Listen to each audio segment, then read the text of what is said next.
I'm John Rowland with Highland Park Lapidary, and today we're machining carriages on Model 16s. We've got a 4-axis job set up here. We are just finished spot drilling, and we're getting ready to drill for the quarter 20 set screws that go in these things. We're really starting to utilize our new machines a lot more on all of our parts here, get more precise and higher throughput, because it helps us keep up with the demand.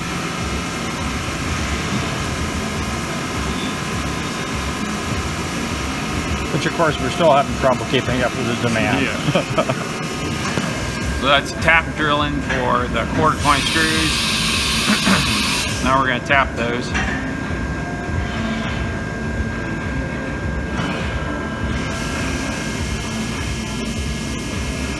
Those are the screws that hold the roller block bolts from in place.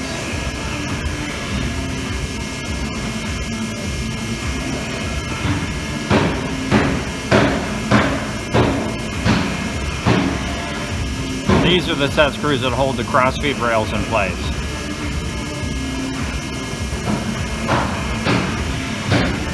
And we're tapping at about 1,000 or 1,200 RPM here. We're using German-made taps because those guys have the best feel for taps and tools like that. Things like drills. This is a cobalt drill. We're drilling for the carriage retainer bolt tapped holes here in the bottom of the carriage. With cobalt, we can buy the Chinese-made drills, and they last pretty good. Unless, of course, we're drilling cast iron, then they don't last for shit. Gotta use carbide for that. Now we're gonna tap these holes.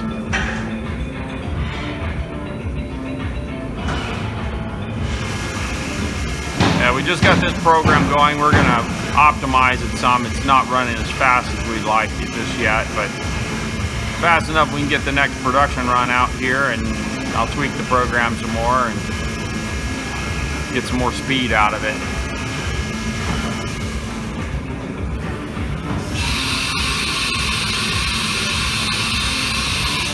On this operation, it takes us about 10 minutes to do the tapping and the bores.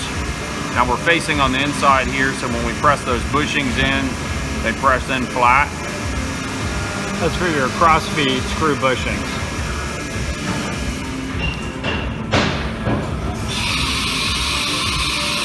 Now we're going to flip it up on its side and start drilling for the crossfeed rails and crossfeed screw bores. And we drill and tap those set screws into the top first, so then when we put the bores in, we won't get a burr inside those bores. So right now we're just using it's an 8mm bit, and taking the material out so we can shove a bigger bit through without wadding up on the tip of the bit.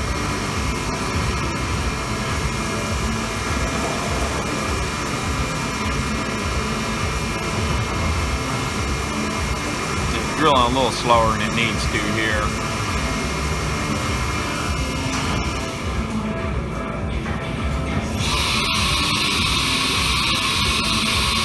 Now we're going to push about 11.5mm bit through it here.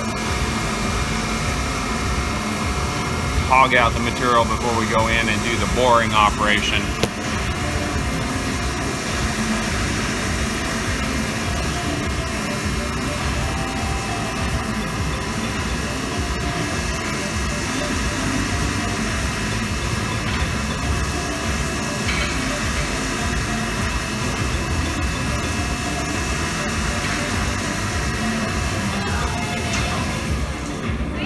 Now we're going to grab a bigger bit for the center two holes for the bushings, and then it's ready to bore.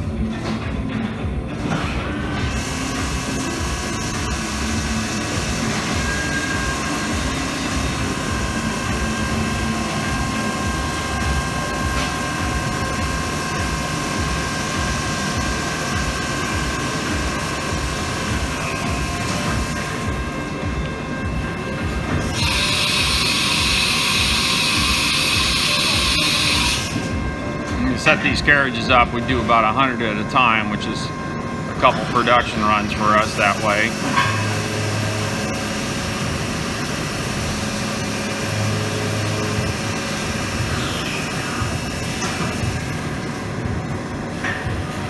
I had to change cutters here because I got a cutter comp error that I have to figure out, but I just wanted to get the job to run, so I'm using a little bit bigger tool here.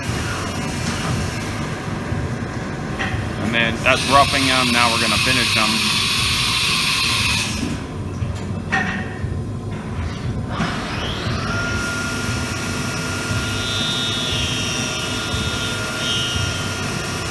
Slow the feed rate down so we get a smoother finish in the bore.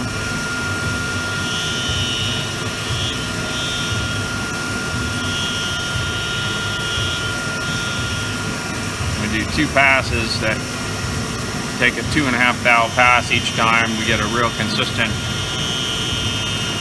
bore tolerance that way. So everything's perfectly aligned and there's no slop at all.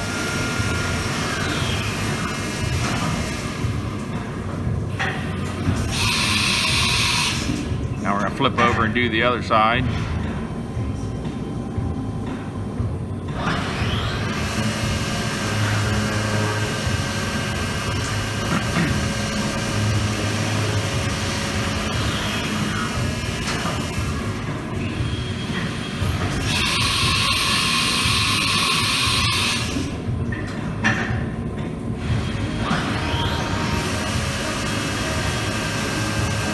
Now we're doing the bigger bore for the bushing.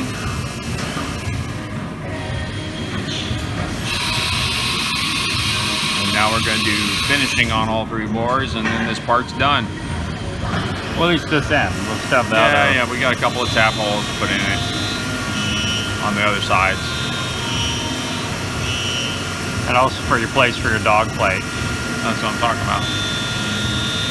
Of course, I'm in the screen, it's just getting blasted with coolant here, so I'm trying to... There we go.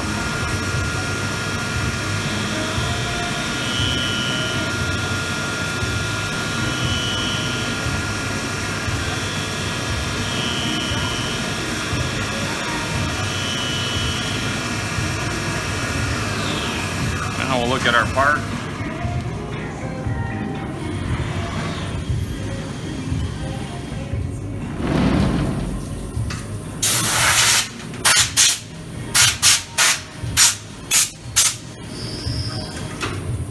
See how our rail fits in here.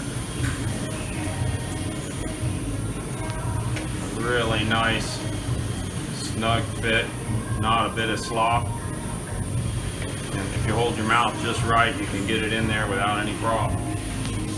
And check this one, it only gets bushings in it, but you want it to be perfectly aligned. And there it is. That's the most important part of the carriage done.